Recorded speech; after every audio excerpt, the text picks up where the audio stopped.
Good evening, students. Today we'll see the current affairs analysis dated from 14th December 2022. The first article related to the nuclear fusion.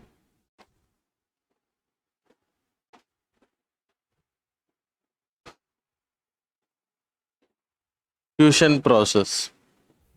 So, US oda scientists they have achieved high energy gain. Net gain ரொம்ப அதிகமா எடுத்திருக்காங்க energy gain. So fusion and fission process. Fusion அப்படின்றது like it's happening in sun and stars.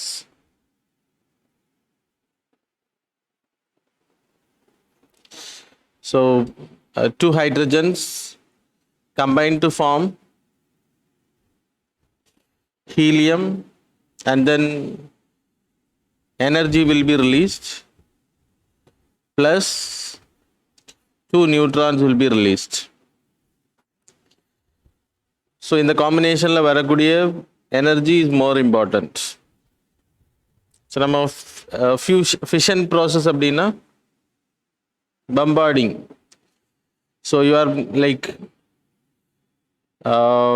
uranium 235 வந்து bombard பண்ணும்போது, so we will get krypton and barium, அப்புறம் two neutrons.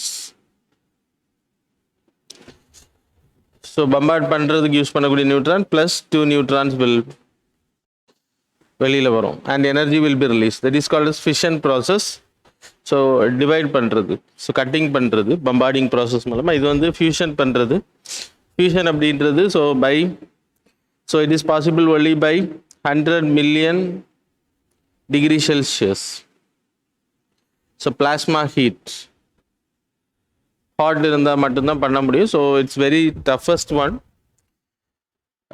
US இதை achieve பண்ணியிருக்காங்க. So இதை அச்சீவ் பண்ணுற 100 million degree Celsius ஹீட்டை வச்சு நம்ம பம்பார்டிங் பண்ணும்போது எனர்ஜி வில் பி ரிலீஸ்ட்.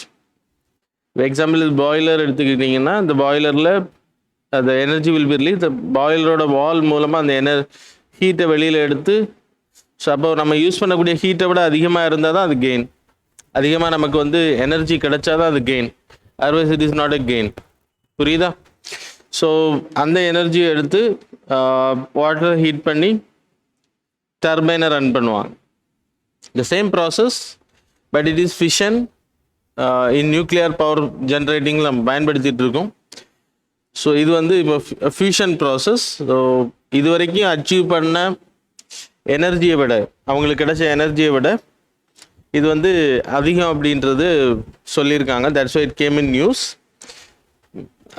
அப்புறம் இம்பார்ட்டண்டாக நமக்கு தெரிஞ்சுக்க வேண்டியது இந்த ஆர்டிக்கிளில், that is international thermonuclear experimental reactors. So 35 countries சேர்ந்து, including European Union, China, India, அப்புறம் யூ ஹேவிங் USA, அப்புறம் France is a part of UK, Russia. Hope everything returned. Japan and South Korea. Japan, அப்புறம் South Korea. So இந்த இவ்வளோ countries சேர்ந்து there is an ITER, that is International Thermonuclear Experimental Reactor. The reactor name tokamak. So அது heat தாங்கக்கூடியது, high plasma hot heater. So அதில் wall observe பண்ணக்கூடிய ஹீட்டை தான் எடுத்து நம்ம டர்பைனில். ஸோ இது ஆல்ரெடி நம்ம பண்ணிகிட்டு இருக்கோம். This experiment started in 1985. அது மாதிரி சைனா ஆர்டிஃபிஷியல் சன் மேக் பண்ணிட்டாங்க. So that also we have discussed. So இதிலேருந்து கிடைக்கக்கூடிய energy is more important.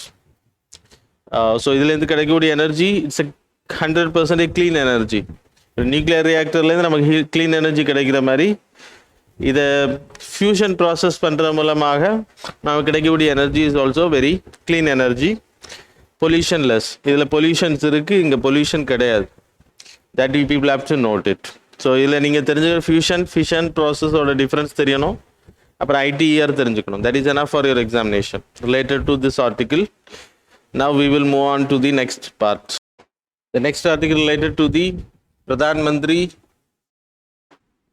Adarsh Gramin Yojana. So இப்போ நியூஸில் வந்ததுக்கான ரீசன் கிட்டத்தட்ட 428 villages, so which is having more than 50% population, so will be developed as a model village. So எல்லா வில்லேஜும் கிடையாது, schedule tribal people மோர் தேன் 50 எந்த கிராமங்களில் இருக்காங்களோ அந்த கிராமங்கள் எல்லாமே வந்து மாடல் வில்லேஜாக உருவாக்குறதுக்கான ஸ்கீம் தான் இப்போ லான்ச் பண்ணியிருக்கு. அதுக்கு வந்து special central assistance will be given. Central assistance. So central assistance, already we people know that under Article 275, 280, 82, there is a grant was provided, that is statutory grants. So statutory grant la scheduled tribal people kana welfare kaga funding வந்து central government, it is fully central sector category, so fully funded by the central government. அப்புறம் இது வந்து இப்போ funding வந்து இந்த ஸ்கீமுக்கு தான் introduce பண்ண போகிறாங்க, இந்த ஃபண்டிங்கை வந்து கொடுக்குறது. So it is also central sector scheme under the ministry of tribal affairs. So இதோட மோட்டிவ் என்ன அப்படின்னா 8 விதமான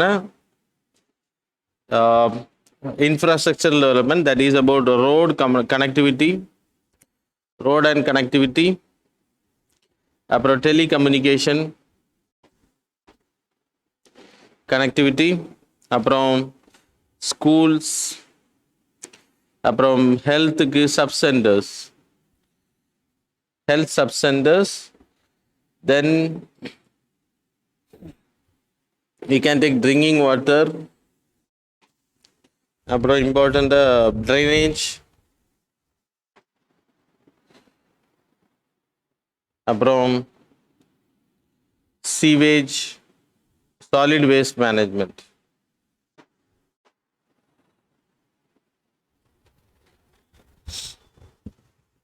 அப்புறம் anganwadi centres, the remaining is anganwadi. So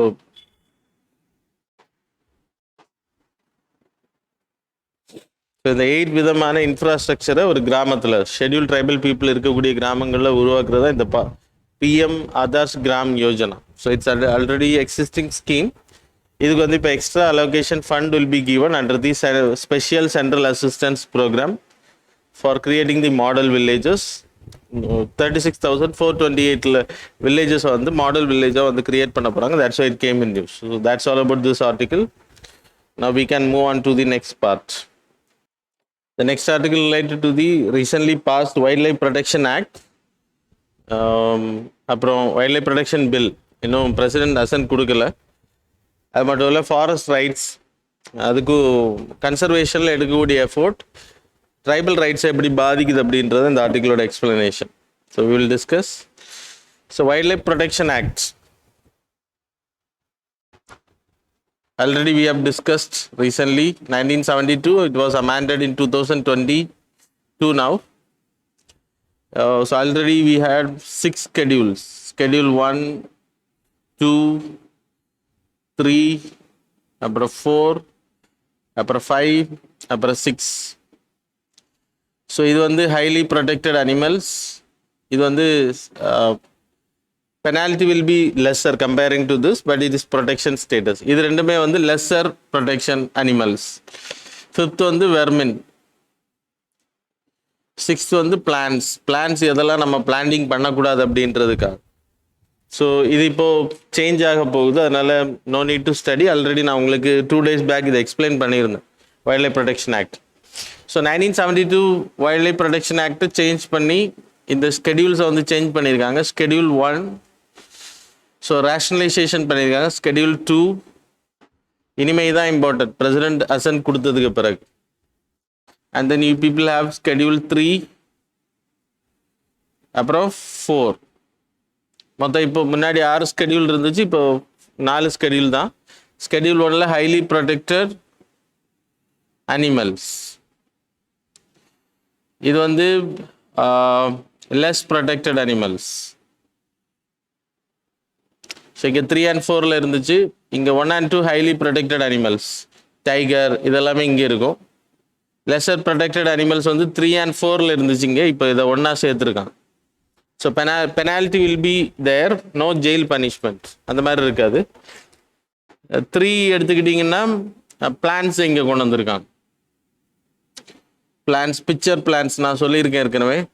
அந்த பிளான்ஸ் எல்லாம் நம்ம வீடுகளில் வந்து பிளான்டிங் பண்ணுறது அலோவ் பண்ண மாட்டாங்க. ஸோ எதெல்லாம் நம்ம பிளான்டேஷன் பண்ணக்கூடாது அப்படின்றத இங்கே சொல்லியிருப்பாங்க. Schedule 4 already we know that CITES, convention of international trade on endangered species, இதுவும் நான் உங்களுக்கு ரீசெண்டாக கான்ஃபரன்ஸ் ஆஃப் பார்ட்டிஸ் நான் வந்து போய் எக்ஸ்பிளைன் பண்ணியிருந்தேன். There is also appendix 1, 2, 3. சரியா?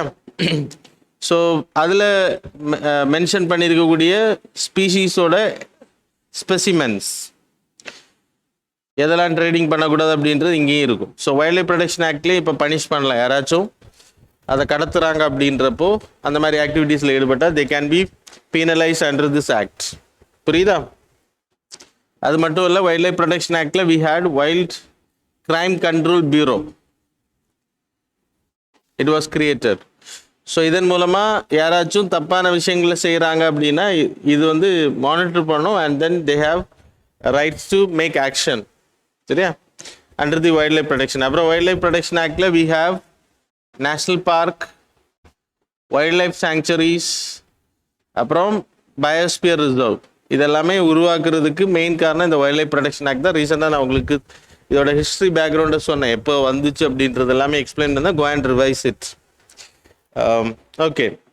ஸோ இப்போ எதனால் இம்பார்ட்டன்ட் நியூஸ் அப்படின்னா, இப்போ நியூஸில் வந்ததுக்கான ரீசன் என்ன? Forest rights.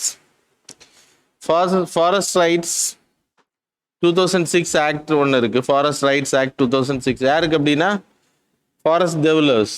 ஃபாரஸ்ட் டெவலர்ஸ்னால் காடுகளில் இருக்கக்கூடிய மக்களுக்கான ட்ரெடிஷ்னல் ஃபாரஸ்ட் டெவலர்ஸ் அப்படின்னா அங்கேயே செட்டில் ஆனவங்க, 75 வருஷங்களுக்கு முன்னாடியிலேருந்து அங்கே இருக்கிறவங்க. There called forest dwellers. Schedule tribal people தான் அதிகமாக இருப்பாங்க. அவங்க வந்து கம்யூனிட்டி பீப்புள். அப்போ அவங்களுக்கு வந்து நம்ம என்ன ரைட்ஸ் கொடுத்துருக்கோம் அப்படின்னா, அங்கே இருக்கக்கூடிய மைனர் ப்ரொடியூஸ் அவங்க எடுத்துக்கலாம், விறகு வெட்டுறது, சின்ன சின்ன லைக் ஹனி எடுத்துக்கிறது, தேன் எடுத்துக்கிறது, அது மாதிரி சின்ன சின்ன hunting practices which are accepted.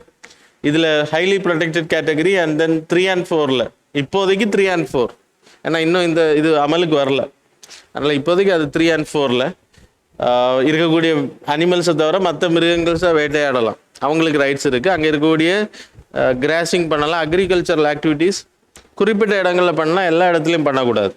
காடுகளில் சில இடங்களை அழித்து அவங்க ஃபிஷ்ஷிங் பண்ணலாம், எல்லா ப்ராக்டிஸும் பண்ணலாம். அது நமக்கு அந்த ரைட்ஸ் கிடையாது. காட்டுக்குள்ளே போயிட்டு நம்ம வேட்டையாடுறதுக்கோ இல்லை ஹனி எடுக்கிறதுக்கோ விறகு எடுக்கிறதுக்கோ வெளியில் இருக்கிறவங்களுக்கு ரைட்ஸ் கிடையாது. Under this 2006 act, forest dwellers, that is tribal people who are settled in the forest area, அவங்க அங்கேயே இருக்கிறதுக்கான அனுமதி இருக்குது. மற்றவங்க எல்லாம் வெளியேற்றுவாங்க. 75 இயர்ஸுக்கு அதர் ஃபாரஸ்ட் ட்ரெடிஷ்னல் டெவலர்ஸும் இருக்காது. இப்போ ஷெட்யூல் ட்ரைபல் இல்லாமல் அதர் ட்ரெடிஷ்னல் டெவலர்ஸ் அப்படின்னா 75 வருஷத்துக்கு முன்னாடியிலேருந்து அங்கே இல்லாதவங்க. அப்படின்னா 75 வருஷத்துக்கு முன்னாடி இருந்து வேறு கம்யூனிட்டி பீப்புள் அங்கே இருந்தாலுமே they will be considers other traditional forest dwellers. அவங்களுக்கும் காடு தான் வாழ்வாதாரம் அப்படின்ற கன்சிடர் பண்ணி அவங்களே அங்கேயே அலோவ் பண்ணுவாங்க. புரியுதா? Not only for ST. ஆனால் ஷெட்யூல் ட்ரைபல் பீப்புள்ஸ்னால் அவங்க அங்கேயே அப்ஒரிஜினல் பீப்புள் அப்படின்றனால தே ஆர் அலோவிங். ஸோ இவங்க என்ன பண்ணுறாங்க அப்படின்னா கிரேசிங் பண்ணுறாங்க, ஹண்டிங் ப்ராக்டிசஸ், சின்ன சின்ன ஹண்டிங் ப்ராக்டிசஸ் பண்ணுறாங்க, அப்புறம் மெயின்லி ஹனி எடுக்கிற இந்த மாதிரியான ஒர்க் பண்ணுறாங்க. ஆனால் இந்த வைல்ட் லைஃப் கன்சர்வேஷன் ஆக்ட் மூலமாக அதிகமாக பாதிக்கப்படுறது இவங்க தான் சொல்லப்படுது. இப்போ மத்திய பிரதேஷில் ஒரு கேஸ் ஸ்டடி சொல்கிறாங்க, ஒரு survey taken, 95% case were filed cases இங்கே இருக்கக்கூடிய ஃபாரஸ்ட் டெவலர்ஸ் மேலே போட்டிருக்காங்க. அந்த கேசஸில் எல்லாமே பெண்டிங்கில் இருக்குது, it's in pending, which means இந்த கேசஸ் எல்லாமே பொய் கேஸ் அப்படின்ற மாதிரி. இப்போ எக்ஸாம்பிள், ஒரு போலீஸ் ஆஃபீஸர், அந்த ஃபாரஸ்ட் வார்டன்னு சொல்லுவாங்க, இதன் அடிப்படையில் we people know wild life protection act 2002லேயும் சரி 1972லேயும் there is a chief wildlife warden. அவர் தான் அந்த நேஷ்னல் பார்க்கையும் அந்த காடையும் பாதுகாக்கக்கூடிய அத்தாரிட்டி, ஷூட்டிங் ஆர்டர்லாம் இருக்குது அவருக்கு. அப்போ அவர் வந்து ஃபாரஸ்ட் கார்டு அப்படின்பாங்க. அவங்க வந்து ஏதாச்சும் இவங்கள்ட்ட ஒத்துழைக்க சொல்லும்போது இவங்க ஒத்துழைக்கலை அப்படின்னா அவங்க மேலே ஏதாச்சும் இந்த தடை சட்டத்தின் பேரில் ஆக்ஷன் எடுக்கிறது. இப்படி நிறைய கேசஸ் மத்திய பிரதேசில் மட்டும் 95 கேசஸ் ட்ரையல்லே இருக்குது. அப்படின்னா அவங்களுக்கு ஜட்ஜ்மெண்ட்டே வரலன்னு. So pendency of cases. அது மட்டும் இல்லை, வைல்ட் லைஃப் ப்ரொடெக்ஷன் ஆக்டில் இப்போ ரீசெண்டாக இந்த ஆக்டில் என்ன பண்ணியிருக்காங்கன்னா ஃபைனை வந்து 25,000 1 lakh வரைக்கும் அதிகப்படுத்தியிருக்காங்க. முன்னாடி 10 25,000 இருந்துச்சு, இப்போ அதை 1 lakh வரைக்கும் அதிகப்படுத்தி. இப்போ யார் இந்த ஃபைனை பே பண்ண போகிறாங்கன்னா இந்த மாதிரி ஆட்கள் தான். அப்போது நம்ம சட்டங்களை உருவாக்குறோம், ஆனால் அது யாரை தண்டிக்கிறதுக்கு நம்ம அதை பயன்படுத்துகிறோம் அப்படின்னா இந்த மாதிரி அப்பாவிகளை. ஸோ ஃபிஷிங் பண்ணாலே சில இடங்களில் பிடிச்சி ஜெயிலில் அடைக்கிறாங்க, அரெஸ்ட் பண்ணுறாங்க, கேசஸ் போடுறாங்க. ஹண்டிங் ப்ராக்டிஸ், அது மத்திய பிரதேச எக்ஸாம்பிள் அந்த இன்னைக்கு வந்த ஹிந்து ஆர்டிக்கிளில் சொல்லப்பட்டிருக்கு. 95% கேஸ் ஸ்டில் பெண்டிங் கேசஸ். அது மாதிரி 3 and 4 இருக்கக்கூடிய அனிமல்ஸை வேட்டையாடினா ஜெயில் தண்டனை கிடையாது, அது வந்து லெஸ் பனிஷ்மெண்ட் தான், அப்படின்னா பெனால்ட்டி மட்டும்தான். ஆனால் அதிகமான பீப்புள் வந்து இதில் அரெஸ்ட் பண்ணப்பட்டிருக்காங்க. அப்போ அது வந்து ஒரு கம்யூனிட்டியை கார்னர் பண்ணுறதுக்கு பயன்படுத்தப்படுது அப்படின்றதான் இன்றைக்கி வந்து ஆர்டிக்கிளோட explanation. So wild life protection ஆக்டை பற்றி உங்கள்கிட்ட அதோட ப்ராப்ளம்ஸை கேட்டால் நீங்கள் இந்த ஆர்டிக்கிளில் இருக்கக்கூடிய டேட்டாஸை வந்து பயன்படுத்தலாம். ஸோ நான் இன்னும் பிடிஎஃப்ல தெளிவாக உங்களுக்கு போட்டிருக்கேன். So people can study from that. சரியா? அப்புறம் ஹியூமன் அனிமல் கான்ஃப்ளிக்ட். ஆக்சுவலாக ஹியூமன் அனிமல் கான்ஃப்ளிக்ட் அப்படின்றப்போ நம்ம உயிரை பாதுகாக்கிறதுக்காக அனிமல்ஸை கொல்லலாம். அப்படி அவங்க ஒரு அனிமலை கொன்னா கூட, ஸோ அவங்க உயிரை பாதுகாக்கிறதுக்காக தே கேன் கில். ஸோ அப்படி கொன்னா கூட they will be charge under this. So it is discriminatory to this people அப்படின்றத இந்த ஆர்டிக்கிளோட explanation. Wild life protection act already நம்ம எக்ஸ்பிளைன் பண்ணியாச்சு, சைட்ஸ் எக்ஸ்பிளைன் பண்ணியிருக்கேன் ஆல்ரெடி. அது ரெண்டையுமே நீங்கள் ரிவைஸ் பண்ணிக்கணும். ப்ளஸ் எக்ஸ்ட்ராவாக இதில் இருக்கக்கூடிய ப்ராப்ளம்ஸை நீங்கள் வே ஃபார்வர்டில் என்னெல்லாம் பண்ணால் சொல்யூஷன்ஸ் பண்ண முடியும் அப்படின்றத சொல்லணும். சரியா? So that's all. The next article related the urban rural shift. So அர்பன்லேருந்து இண்டஸ்ட்ரீஸ் எல்லாமே வந்து ரூரலுக்கு ஷிஃப்ட் ஆகுறாங்க அப்படின்றது. Recent survey, that is 2020-21 survey on industries, annual survey of industries. அதில் கிட்டத்தட்ட ரூரல் ஏரியாவில் இண்டஸ்ட்ரீஸோட எண்ணிக்கை அதிகமாக இருக்குது. 1920 the data is capital அப்படின்னா கம்பெனியோட ப்ரொடக்ஷன் கேட்டகரிலையும் கம்பெனிஸோட எண்ணிக்கை அடிப்படையிலையும் 42% ஃபேக்ட்ரிஸோட எண்ணிக்கை வந்து ரூரல் ஏரியாவில் அதிகமாகிருச்சு. இப்போ நம்ம அதே இது 60% இன் தி கேபிட்டல் ஃபார்மேஷன் கேட்டகரி. புரியுதா? So 42% of the factories in the rural area, அது மாதிரி 60% of the capital in the sense வருமானம் ஈட்டக்கூடிய ப்ரொடக்ஷன் கேட்டகரியில். சரியா? 60%. அது மட்டும் இல்லை, எம்ப்ளாய்மெண்ட் கேட்டகரி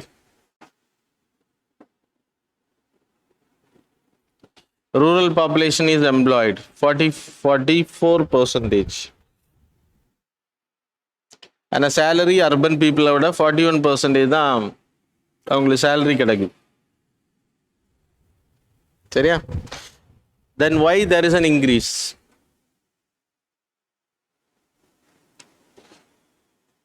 காஸ்ட். இப்போ அர்பன் ஏரியாவை எடுத்திங்கன்னா உங்களுக்கு ரெண்ட் அதிகமாக இருக்கும், அது ஒரு மிகப்பெரிய ப்ராப்ளம். அப்புறம் டிரான்ஸ்போர்ட்டேஷன் காஸ்ட்டு, ஃப்ரைட் காஸ்ட்லாம் ரொம்ப அதிகமாக இருக்கும் அர்பனில். தென் ஸ்டெடி இன்வெஸ்ட்மெண்ட் அப்படின்னா, இப்போ நீங்கள் அர்பனில் ஒரு ஏரியாவை நீங்கள் லீஸுக்கு எடுத்துட்டீங்க அப்படின்னா யூ cannot கண்டினியூ. அந்த லீஸ் முடிஞ்சதுக்கு பிறகு you need to dismantle sometimes. இப்போ ஓனருக்கு வந்து அவர் வேறு ஏதாவது ஷாப்பிங் காம்ப்ளெக்ஸ் கிட்ட போகிறாரு அப்படின்னா you need to dismantle and you have to give. அதே இது ரூரலில் போட்டிங்க அப்படின்னா சப்போஸ் அதை எக்ஸ்பேண்ட் பண்ணணும், லேண்டு வாங்குறது ரொம்ப சீப்பாக இருக்கும், லீஸ் எடுக்கிறதா இருந்தாலும் சீப்பாக இருக்கும். ப்ளஸ் சப்போஸ் அந்த கம்பெனி வளரும்போது பக்கத்தில் இருக்கக்கூடிய ஏரியாவை வந்து வாங்க முடியும். அதே அர்பனில் அது சாத்தியம் கிடையாது. That's a steady investment. Input cost வந்து ரொம்ப லோவாக இருக்கும். ரா மெட்டீரியல் ரேட்டாக இருக்கட்டும், எம்ப்ளாயர்ஸ் சேலரி கொடுக்குறதா இருக்கட்டும், சேலரி வில் பி லெஸ். புரியுதா? That's a main. அப்புறம் ஃப்ளோர் ஸ்பேஸ் நான் உங்களுக்கு சொன்னேன், எக்ஸ்பேண்ட் பண்ண முடியும். இங்கே ஸ்கொயர் ஃபீட்டுக்கான ரெண்டும் வந்து கம்மியாக இருக்கும், ப்ளஸ் அந்த ஏரியாவை எக்ஸ்பேண்ட் பண்ணுறதுக்கான வாய்ப்புகளும் அதிகம். சரியா? That's a benefits. அப்புறம் increase capacity. So that's all. The reason for the ஷிஃப்ட்டுக்கான ரீசன் மெயின்லி அர்பனில் வந்து வாடகை அதிகம், டேக்ஸ் அதிகம், எல்லாமே அதிகம். அதனால தான் கிராமங்களில் போகிறாங்க, எல்லாமே அங்கே கம்மி அப்படின்றது. தென் இது வந்து இந்தியாவை பொறுத்த வரைக்கும் வெல்கம் டு ஒன்னா அப்படின்னு எடுத்துக்கிட்டிங்கன்னா, எஸ், நம்ம அதுதான் நம்ம எதிர்பார்த்துட்டு இருக்கோம். Because decentralisation of industries. அப்போ கிராமங்களுக்குள்ள இண்டஸ்ட்ரீஸ் அதிகமாகும் போது அர்பன் பாப்புலேஷன் மைக்ரேஷன் வந்து கம்மியாகும். பீப்புளோட livelihood will be, social capital increase ஆகும். அந்த கிராமத்தில் ஒரு இண்டஸ்ட்ரி வருதுன்னா அந்த ஏரியாவில் இருக்கக்கூடிய பல பிஸ்னஸஸ் வந்து வாழ்வடைய ஆரம்பிக்கும். That is MSME. அந்த கம்பெனிஸுக்கு வந்து rear and dear MSME, example spare parts, raw materials தயாரிக்கக்கூடிய கம்பெனிஸ் வந்து இங்கே அதிகமாகிறதுக்கான வாய்ப்பு இருக்குது. டீசென்ட்ரலைசேஷன்.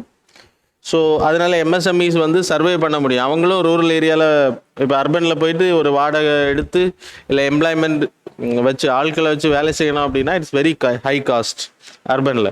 அதே ஒரு பெரிய கம்பெனி ரூரலில் இருக்குது, அதுக்கு ஸ்பேர் பார்ட்ஸ் கொடுக்கக்கூடிய கம்பெனி, சின்ன போல்ட்டு நட்டு கொடுக்கக்கூடிய கம்பெனி, இல்லைனா ரா மெட்டீரியல் தயாரிக்கக்கூடிய கம்பெனிஸ் வந்து ரூரல் கம்பெனிக்கு பக்கத்தில் தான் இருக்கும், அந்த கம்பெனிக்கு பக்கத்தில் இருக்கும். அப்போ ஆட்டோமேட்டிக்லி அது அவங்களோட காஸ்ட்டும் கம்மியாகுது.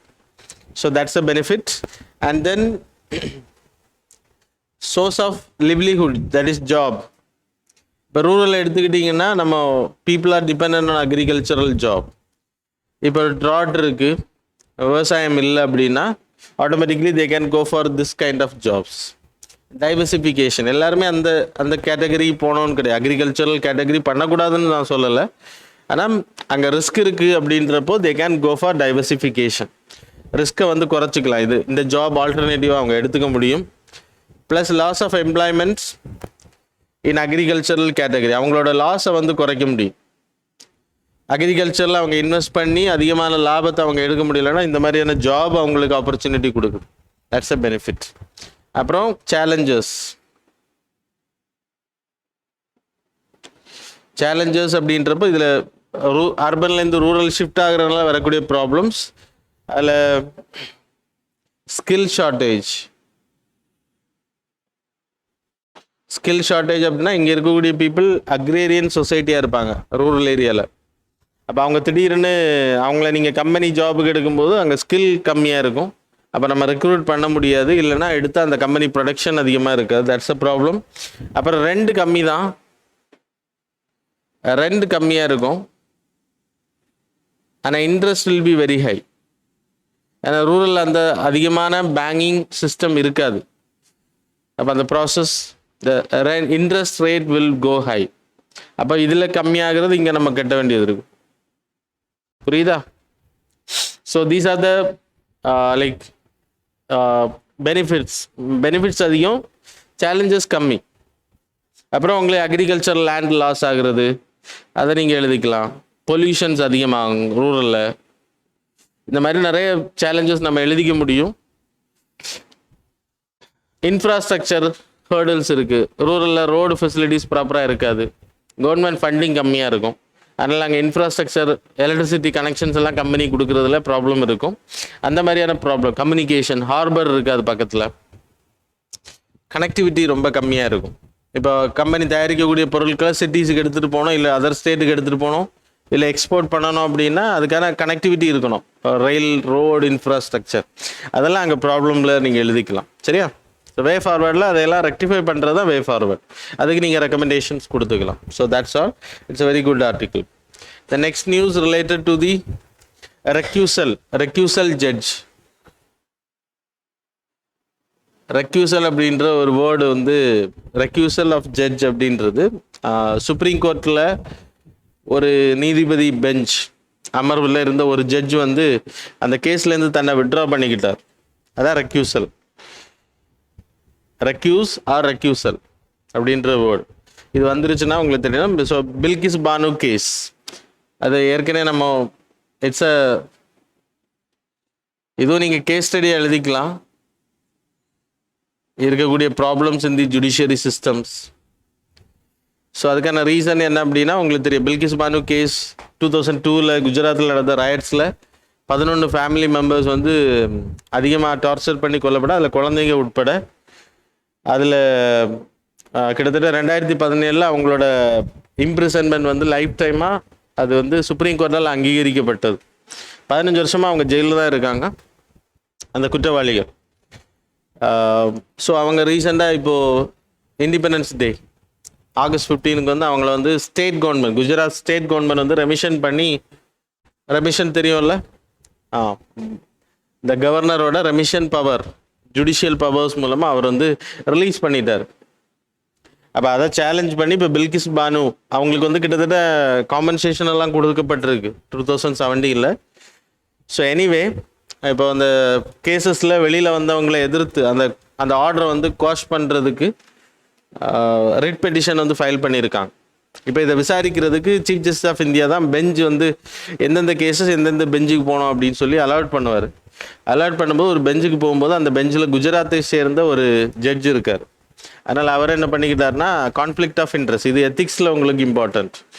Conflict of interest, bureaucracy, governance பார்ட்லேயும் கொஞ்சம் இம்பார்ட்டன்ட். கான்ஃப்ளிக்ட் ஆஃப் இன்ட்ரெஸ்ட் அப்படின்னா இப்போ எக்ஸாம்பிள் உங்கள் ஊரை சேர்ந்த ஒரு விஷயத்தை நீங்கள் விசாரிக்கும் போது கண்டிப்பாக you will bias to your home down.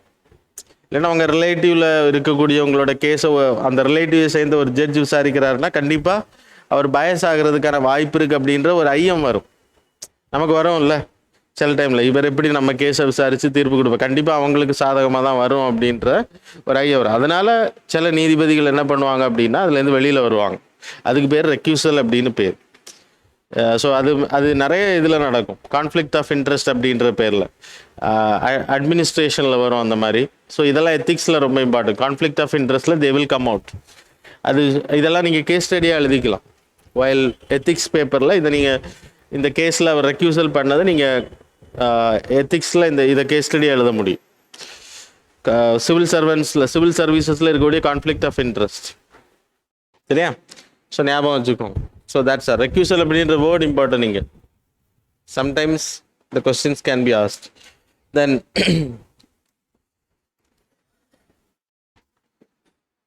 the next article related to the right of.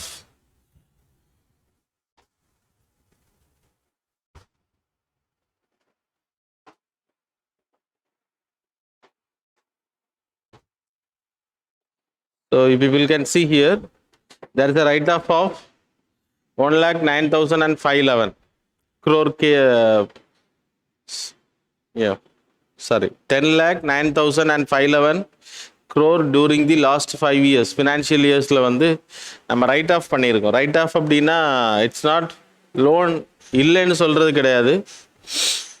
ஆனால் write offing is a mechanism. So அது we know that. So we will discuss.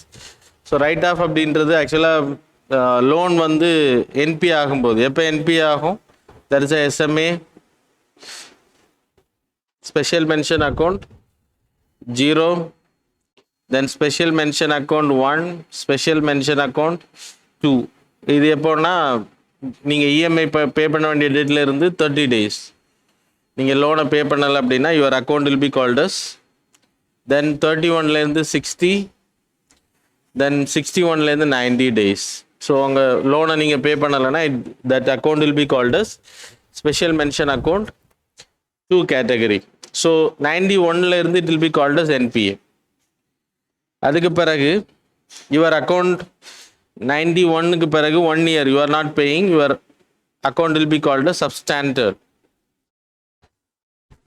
Substandard. அப்புறம் செகண்டு டவுட்ஃபுல், அடுத்த வருஷம், அடுத்த 1 year நீங்கள் அதுக்கப்புறம் 1 year நீங்கள் பே பண்ணலாம் டவுட்ஃபுல். அதுக்கு அடுத்த 1 year it will be called as lost. புரியுதா? ஸோ இப்படி லோன் கட்டலை அப்படின்னா அந்த வர்றதுக்கான வாய்ப்பே இல்லை அப்படின்றப்போ write off can be done. எதுக்கு ரைட் ஆஃப் பண்ணணும் அப்படின்னா, இப்போ example there is an agriculture loan எடுத்துக்கோங்க. அக்ரிகல்ச்சர் லோன் ஒரு பர்சன் 1000 rupees லோன் எடுக்கும்போது அதோட ரிஸ்க் இஸ் லைக் 200%.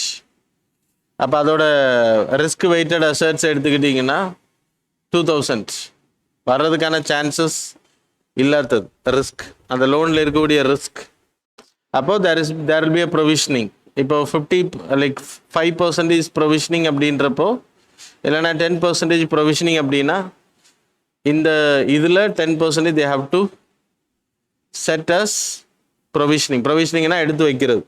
எங்கேருந்து எடுத்து வைக்கிறோன்னா பேங்கோட கேபிட்டலில் இருந்து. ஸோ இது ஒவ்வொரு லோனுக்குமே செட் அசைட் பண்ணுவாங்க. எல்லா லோனுக்குமே ஒரு ரிஸ்க் இருக்கும். அந்த ரிஸ்க்கு ஏற்ற மாதிரி அந்த கேபிட்டலில் இருந்து ஒரு அமௌண்ட் எடுத்து செட் அசைட் பண்ணுவாங்க. That is about the provisioning concept. இப்போ ஒரு லோன் வரல அப்படின்னா, அது வராக்கடனாக தொடர்ந்துகிட்டே இருந்துச்சு அப்படின்னா, அதில் ப்ரொவிஷனிங் வராக்கடன் ஆகும்போது இன்க்ரீஸ் ஆகும். அதோட பர்சன்டேஜ் வில் இன்க்ரீஸ் ப்ரொவிஷனிங். அப்போ அந்த கேபிட்டலில் உள்ள காசு எல்லாமே எடுத்து வச்சுட்டே இருக்கணும். அப்போ அது வரவே வராது அப்படின்றப்போ, லேட் ஆகுது அப்படின்றப்போ, அந்த ப்ரொவிஷனிங் காசை வச்சு யூஸ் பண்ணவே முடியாது அந்த பேங்க். இப்போ எக்ஸாம்பிள் இது 100 crore வச்சுக்கோங்க. அப்போ அதை சும்மா லாக்லேயே இருக்கும், எடுக்கவே முடியாது அதை. ஸோ சப்போஸ் இதை ரைட் ஆஃப் பண்ணப்பட்டால் அந்த பேலன்ஸ் ஷீட்லேருந்து NPA அவங்களோட பேங்கோட பேலன்ஸ் ஷீட்லேருந்து அதை ரிமூவ் பண்ணுறாங்க. அதனால் அதை கலெக்ட் பண்ண மாட்டாங்கன்னு அர்த்தம் கிடையாது. ரைட் ஆஃப்னா தள்ளுபடி கிடையாது, it's a write off. Write off அப்படின்னா பேலன்ஸ் ஷீட்லேருந்து எடுத்து மாற்றி வைக்கிறது. அப்போ ஆட்டோமேட்டிக்கலி இந்த கேபிட்டல் என்ன ஆகும், இங்கே ப்ரொவிஷனிங் பண்ண கேபிட்டல் அங்கே திருப்பி போயிடும். அப்போ அந்த கேபிட்டல் அவங்க அடுத்த லோன் கொடுக்கறதுக்கு ப்ரொவிஷனிங் பண்ணுறதுக்கு அந்த கேபிட்டலை பயன்படுத்த முடியும். That's a benefit. அதுக்காக தான் பேங்க்ஸ் ரைட் ஆஃப் பண்ணுறாங்க. கிட்டத்தட்ட 10 லட்சம் கோடிக்கான லோன்ஸை இது வரைக்கும் 5 வருஷத்தில் ரைட் ஆஃப் பண்ணதாக சொல்லப்பட்டிருக்கு. வர்றதுக்கான வாய்ப்புகள் இல்லைன்னு கிடையாது, ரைட் ஆஃப் பண்ணால் சான்சஸ் கம்மி அப்படின்ற லாஸ்ட் அசர்ட் கேட்டகரி. புரியுதா? அப்புறம் இம்பார்ட்டண்ட்டாக பப்ளிக் செக்டார் பேங்க்ஸ் மட்டும் 7,34,000 கோடிக்கு ஆன லோனை ரைட் ஆஃப் பண்ணியிருக்காங்களாம். அதில் ப்ரைவேட் பேங்க்ஸ் இருந்தால் ICICI bank 50,000 crore, 50,514 crore. Axis bank 49,715 crore. HDFC 34,782 crore. புரியுதா? So that's about the write offing mechanism. So I have explained. இந்த ப்ரொவிஷனிங் தெரிஞ்சுக்கோங்க. இந்த NPA எப்படி உருவாகுது, எந்த கேட்டகரியில் உருவாகும் அப்படின்ற இம்பார்ட்டன்ட். ரைட் ஆஃப்னா என்னன்னு இம்பார்ட்டன்ட். ஸோ அப்புறம் நம்ம ரைட் ஆஃபிங் இந்த டேட்டாஸ் ஆர் மோர் இம்பார்ட்டன்ட். நம்ம இப்போ படித்தோம்ல 10 லட்சம் கோடி ரைட் ஆஃப் பண்ணியிருக்கோம் அப்படின்னா, NPAவில் வரக்கூடிய ப்ராப்ளம் இப்போ மெயின்ஸில் கொஸ்டின் கேட்குறாங்க. NPSனால என்னென்ன ப்ராப்ளம்ஸ் இருக்குது அப்படின்னா, இந்தந்த ப்ராப்ளம்ஸ். இதை நீங்கள் புள்ளி விவரத்தோடு எழுதலாம் இந்த டேட்டா வச்சு. சரியா? Okay. There is a news related to the immune system. So we will discuss cancer cell cure பண்றதுக்கு யூஸ் பண்ணக்கூடிய technology, Zimeric antigen therapy, that is CAR T cell ன்னு பேர். ஆக்சுவலாக T cells அப்படின்றது நமக்கு நம்மளோட ஒயிட் பிளட் செல்ஸில் இருக்கக்கூடிய beta cells and T cells, that is immune system. Thymocytes, leukaemia, T cells அப்படின்றது. So T cells is the immune cell which will help to kill நம்ம உடம்புல ஒரு pathogen, that is virus, bacteria இல்லைன்னா cancer நம்ம உடம்புல உருவாகுது அப்படின்னா அதை கண்டுபிடிச்சி அதை தாக்கி கொள்றதா இதோட வேலை. ஸோ இந்த T cells எங்கே ஒரிஜினேட் ஆகுதுன்னா போன் மேரோ.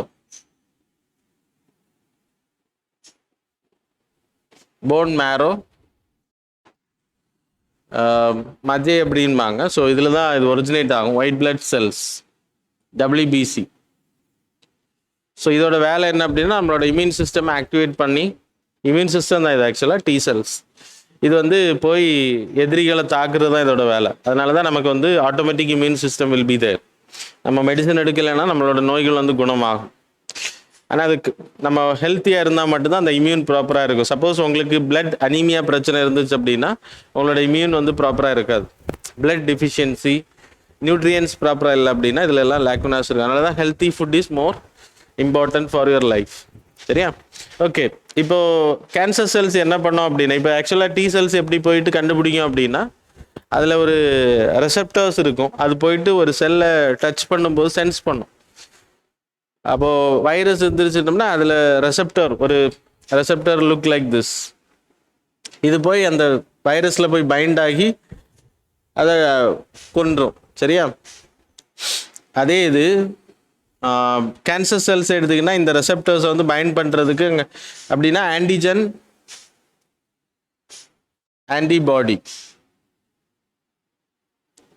ஆன்டிபாடினா நம்ம டி செல்ஸ், நம்ம இல்லைன்னா ஆன்டிபயோட்டிக்ஸ் எடுத்துக்கிறோம்ல மெடிசின், அது போயிட்டு ஆன்டிஜனை பைண்ட் பண்ணி கொல்லும்.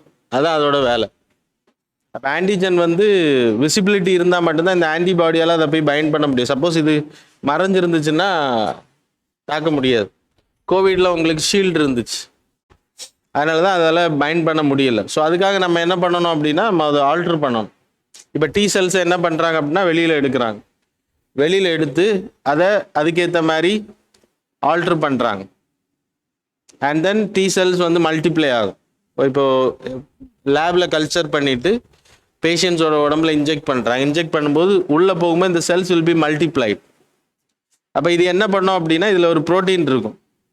இந்த ப்ரோட்டீன் ரிலேட்டடாக எந்த செல் அங்கே இருக்கோ அதை போய் பைண்ட் பண்ணும், ஒட்டிக்கும். புரியுதா? அப்படி ஒட்டிக்கிட்டு அதை டிஸ்ட்ராய் பண்ணும். அதுக்காக நம்ம இந்த ப்ரோட்டீனை இதில் வச்சுடுவோம். அதான் chimeric antigen therapy. Got it? So that's about the CAR T cells.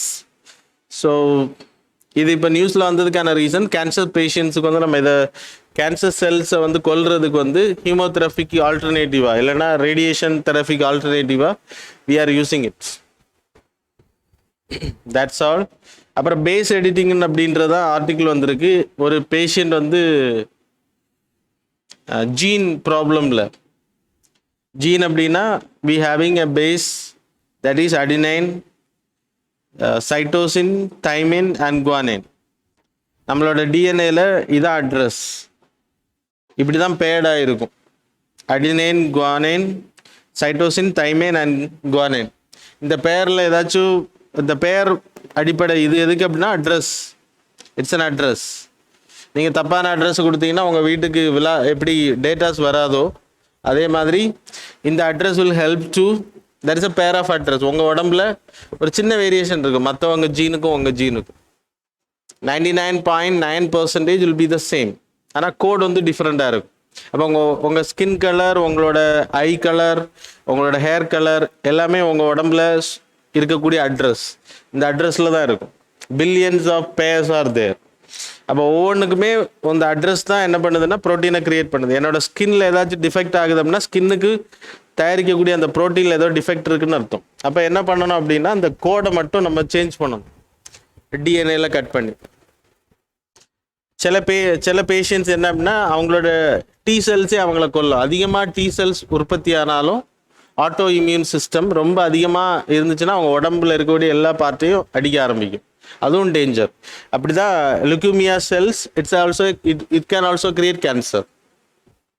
So அதான் இப்போ ஆல்டர் பண்ணியிருக்காங்க. ஒரு like I hope it's a child, அது வந்து க்யூர் பண்ணியிருக்காங்க இந்த டெக்னாலஜி மூலமாக இல்லை, பேஸ் எடிட்டிங் மூலமாக. இதை எடிட் பண்ணுறது மூலமாக இதை கட் பண்ணி இதை சேஞ்ச் பண்ணுவாங்க. ஸோ அந்த ப்ரோட்டீனை தயாரிக்கக்கூடிய அட்ரஸ்.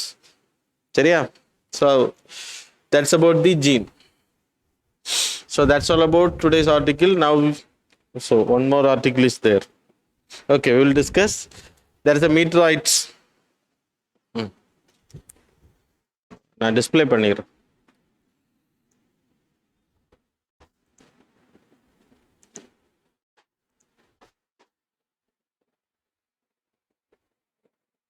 இதான் அந்த எடிட்டிங் டெக்னாலஜி, ஜீன் எடிட்டிங் அப்படின்றது கட் பண்ணி எடுத்துருவோம்.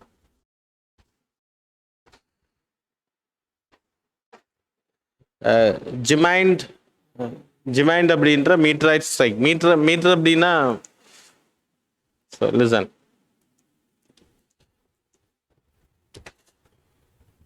Asteroid அப்படின்னா கல்.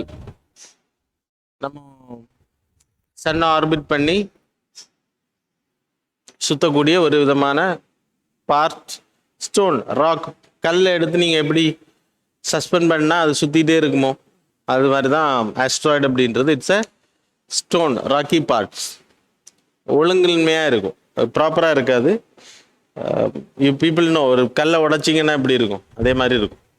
இது வந்து சன்னை ஆர்பிட் பண்ணிகிட்டே இருக்கும். அது பூமியை நோக்கி, சப்போஸ் இதில் கோல்டு ஏரியாவில் இந்த ஆஸ்ட்ராய்டு இருந்துச்சுன்னா அதில் வந்து ஐஸ் இருக்கும். அந்த ஐஸு வந்து அந்த கல்லும் வந்து சன்னை சுற்றி வரும்போது என்ன ஆகும் அப்படின்னா, சன்னில் இருக்கக்கூடிய சூரிய கதிர்கள் பட்டு அது என்னன்னா வேப்பரைஸ்ட் ஆகும். வேப்பரைஸ்ட் ஆகும்போது அது சுற்றும் போது எப்படி தெரியும்னா அது கூட ஒரு வால் சுற்றுற மாதிரியே இருக்கும். அதுக்கு பேர் காமெட் அப்படின்னு பேர்.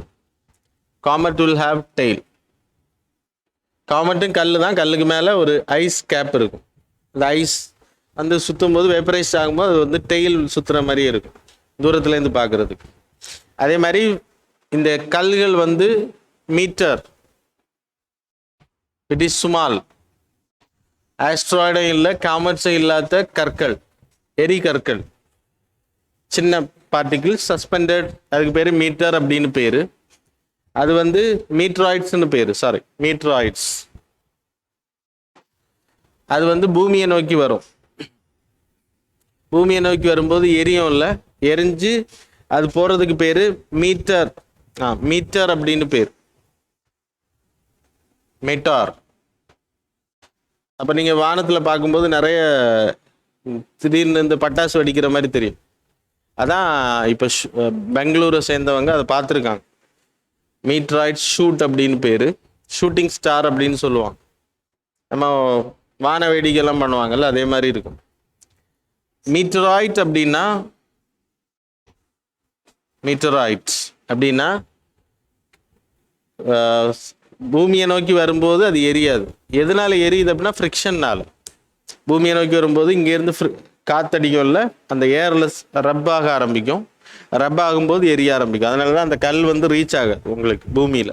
அதுக்கு பேர் மீட்டர் அப்படின்னு பேர். மீட்ராய்ட்ஸ் அப்படின்னா மேலே சுற்றிட்டு இருக்கும். இட் ஓன்ட் கம் டவுன், எர்த்தோட கிராவிட்டியில் வரல. ஆனால் வர்றதுக்கு பேர் மீட்ராய்ட். அப்போ அது எரிய ஆரம்பிச்சிடும் ஃப்ரிக்ஷனில். அது எரியாமலே சிலது என்ன பண்ணோம்னா எரிஞ்சும் பாதி என்ன பண்ணோம் கீழே வந்து விழும். எரிக்கல் கீழே வந்து விழும். அதுக்கு பேர் மீட்டராய்ட்னு பேர். சர்வைவ், எரியும் ஆனால் சில பார்த்து எரியாமல் கல் கீழே வந்து விழும். அதுக்கு பேர் மீட்டராய்ட்ஸ் அப்படின்னு பேர். ஸோ ஆஸ்ட்ராய்ட்னா கல், காமெட்ஸ்னா பனி இருக்கும். மீட்டராய்ட்ஸ் அப்படின்னா அது சின்ன கல் மேலே சுற்றிட்டு இருக்கும். மீட்டர் அப்படின்னா it will enter and burn பண்ணி போயிடும், சாம்பலாக போயிடும். மீட்ராய்ட் அப்படின்றது சர்வே பண்ணி பூமியை வந்து தாக்கும், பூமியில் வந்து விழும். அது பேர் மீட்ராய்ட்னு பேர். ஸோ இது கொஸ்டின்ஸில் கேட்பாங்க. That you have to know. So that's all about the current affairs. Now we will move on to the MCQs.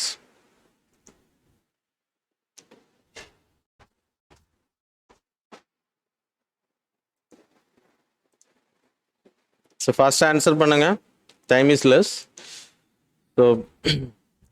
So first question, with reference to the Energy Conservation Amendment Bill 2022, consider the following statement. Statement number 1, the bill amends the Energy Conservation Act 2001 to empower the central government to specify carbon credit trading scheme. Statement number 2, the Energy Conservation Code for buildings will apply to office and residential buildings with a connected load of 1000 kilowatt or above. Which are the statements given above is are correct? Options are A1 only, B2 only, C both, D neither. Question number 2, with reference to the scheme for providing education to Madras minorities, consider the following statement. Statement number 1, the scheme has two sub-schemes. Scheme for providing quality education in madrasas and infrastructure development of minority institutions. Statement number 2, the both schemes are mandatory in nature. Which are the statements given above is are correct? So கரெக்டாக answer பண்ணிக்கோங்க. நீங்கள் pass பண்ணி answer பண்ணுங்க, சரியா? Okay, next. With reference to the Bureau of Energy Efficiency, consider the following statement. Statement number 1, it is an agency of the Government of India under the Ministry of Power. Statement number 2, it is created in 2002 under the provisions of Energy Conservation Act 2001. Which are the statements given above are correct? So, select பண்ணிக்கோங்க. Then fourth question, it is categorized as a critically endangered in the IUCN Red Data Book and listed in Schedule 4 in the Wildlife Protection Act 1972. So it is one of the rarest bird in the world and is found only in Bhutan, Myanmar and Indiaல Namtaba Tiger Reserve Arunachal பிரதேஷ்ல இருக்கு. அப்புறம் காம்லாங் tiger reserve இன் லோகத் அதுவும் வந்து அருணாச்சல் பிரதேஷ்ல இருக்கு. அது என்ன bird அப்படின்னு கேட்குறான். So which one of the following species is being described in the above paragraph? Dark eyed juncos, அப்புறம் பி வந்து க்ரையோ ட்ராக்கன் போரஸ், சி வந்து ஒயிட் பில்ட் ஹெரான், அப்புறம் Himalayan quail. Then fifth question, the achieved targets were adopted by which of the following? UNFCCC, CBD, Vienna Convention, UNCCD, Compact Desertification. So that's all. Answer for the previous days. Answer எடுத்துக்கோங்க. Answer note பண்ணிக்கோங்க. 13th ஓட answer. First one A, second B, third B, 4A, 5B. So cross check பண்ணிட்டு ஏதாவது doubts இருந்துச்சுன்னா கேட்கணும். Option first question answer A, second B, 3B, 4A, 5B. So that's all. Mains answer rating question. Briefly explain the Wildlife Protection Act Amendment Bill 2022. Illustrate with an example how criminal laws and wildlife conservations are working under the Wildlife Protection Act and Forestry. இன்னைக்கு உள்ளதை வச்சு நீங்கள் டேட்டாஸை வச்சு அதை எழுதணும். மேலே இருக்கிற briefly explain அப்படின்னா நீங்கள் வந்து எனக்கு தெரிஞ்சு இதை நான் எக்ஸ்பிளைன் பண்ணது wild protection act. Wait, I'll give the details. 9th அன்னைக்கு நான் எக்ஸ்பிளைன் பண்ணியிருக்கேன், 9th டிசம்பரில். ஸோ அந்த பிடிஎஃப் எடுத்துகிட்டு அதில் இருக்கக்கூடிய டேட்டாஸ், இல்லைன்னா அந்த வீடியோவை பார்த்து அதில் இருக்கக்கூடிய டேட்டாஸ் முதல்ல எழுதிட்டு அதுக்கு பிறகு இல்லுஸ்ட்ரேட் பண்ணுங்கள். இன்றைக்கி இருக்கக்கூடிய டேட்டாஸை வச்சு எப்படி மிஸ்யூஸ் பண்ணப்படுது அப்படின்றத நீங்கள் எழுதலாம். So that's all about the current affairs. Now we will. Okay, thanks a lot for joining with us.